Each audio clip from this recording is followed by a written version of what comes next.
മലിനജലം നാം ബാർ സ്ക്രീനിലാണ് ആദ്യം എത്തിക്കുക. ഇതിൽ കുറേ ബാറുകൾ നമുക്ക് കാണാം. ഇതിലൂടെ കടന്നു പോകുമ്പോൾ ജലത്തിലുള്ള കുപ്പികൾ, തുണികൾ, ഡയപ്പറുകൾ, സാനിറ്ററി പാഡുകൾ തുടങ്ങിയ വലിയ വേസ്റ്റ് മെറ്റീരിയൽസ് റിമൂവ് ചെയ്യുന്നു. ഈ ടാങ്കിലേക്ക് പ്രവേശിക്കുന്ന ജലത്തിലെ ചെളിയും കല്ലും മണ്ണും ഓയിലും നീക്കം ചെയ്യുന്നു. ശേഷം അടുത്ത ഘട്ടത്തിലേക്ക് പ്രവേശിക്കുന്നു.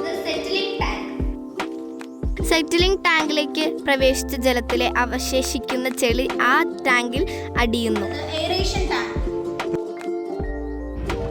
എയറേഷൻ ടാങ്കിൽ ക്ലീൻ ചെയ്തു വന്ന ജലത്തിലേക്ക് ഓക്സിജൻ കടത്തിവിടുന്നു.